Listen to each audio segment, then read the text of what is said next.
Hi guys, Dice here. Welcome back to the latest video. Today's video is on the Ross MKIII sniper rifle on Battlefield 5. It's only available in the sniper class. So a bit about the rifle itself. It's got a 5-round magazine. It fires at a rate of 64 rounds per minute. On my specialisations, I've got it set at custom stock, which is improved accuracy while moving, lightened stock, which is move faster while aiming, and quick aim, which obviously for a sniper rifle is a must, as it allows you to ADS quicker. So the fourth specialisations, they are either the bayonet or the variable zooming. If I was going to choose one, I would choose the bayonet, just because I don't use variable zooming. We just compensate, you guess your range and compensate that way.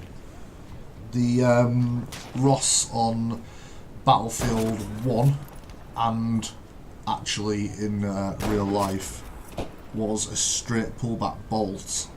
However, for some reason it's not on Battlefield 5. It was predominantly used in World War 1. They didn't actually use it in World War 2. I think they gave it to some ships, to free up real weapons, like what could have been used on the front, and they gave this to not necessarily the Home Guard, but the Coastal Fleet or people like that. So I enjoy using the weapon.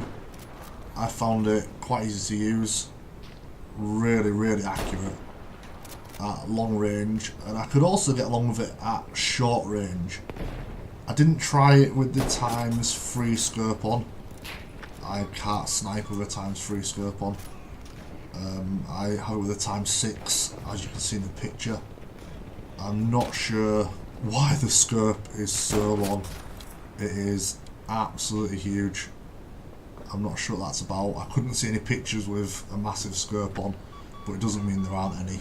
I may have just not seen them. So, a bit about the history and some basic information about the MKIII and the Ross rifle in general. So the Ross rifle was produced for World War 1. Well, I say it's produced for World War 1. It was produced just before World War 1, but it was used predominantly in World War 1. So it was produced in Canada by Sir Charles Ross. That's the guy who invented it, in 1903, and they stopped production in 1918. The MKIII itself came into production in 1910. So obviously they made a lot of adjustments in the 7 years previous to that. It was replaced by the Lee Enfield and the SMLE because of reliability issues. A Canadian officer, and I quote, actually said, "It is nothing short of murder to send men against the enemy with such a weapon." So obviously even their own troops, including the officers, hated the rifle. They had problems with durability. It was big, it was clunky, it weighed a lot, which obviously in trench warfare is not a good idea. It makes things 10 times harder, as you can imagine. The other issue with it was to do with the ammunition. It didn't like dirty rounds, it couldn't take them, it'd clog up the bolt action.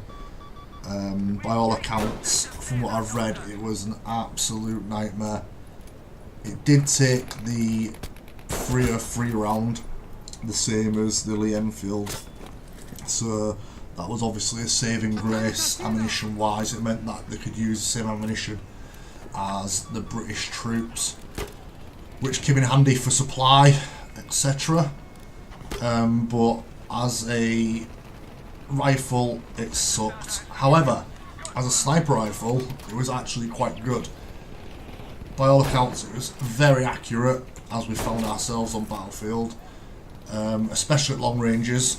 It was a long-range sniper rifle, but obviously due to the things we've been talking about, due to the ammunition, the bulkiness, etc., it didn't see wide service for very long periods of time.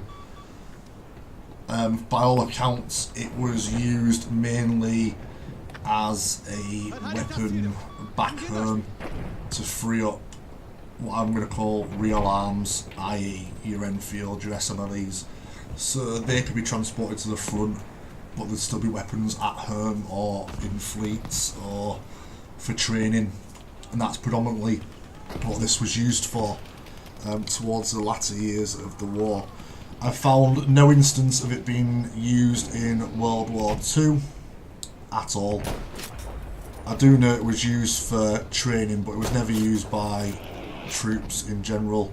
I'm not sure if that's because of how much technology changed in the start of World War II, and obviously throughout World War II, or whether it is because of its reliability issues. Although obviously in World War II they did fight in trenches sometimes, or the barricades and houses, etc. So its bulkiness wouldn't have worked very well, but it maybe would have been better in World War II, other than because obviously they weren't in trenches as often, in mud, lying down, living in it. So it may actually have worked better. However, it wasn't used. The only accounts I've seen is, like I said before, for training. So I'm not sure how it made its way into Battlefield 5, but it has done. And as a weapon on Battlefield 5, it is great fun to use. The Lee Enfield, in my opinion, is the best scout rifle, just because of its 10 round mag, which obviously means that you don't have to reload as often. The muzzle velocity seems about the same, and the RPM is the same, the damage is the same, so it's basically just a knockoff Lee Enfield, like it was in real life basically, to be honest, because the Lee Enfield's what replaced it anyway. So in that sort of way of thinking, that's exactly what it was there for, that's exactly what happened, and that's about it I think for history wise. So yeah, I enjoyed it, I'll use it again, but I prefer the Lee Enfield, but again, it was good fun to use. Thanks for tuning in guys, thanks for watching, so happy that I've got the support of the followers.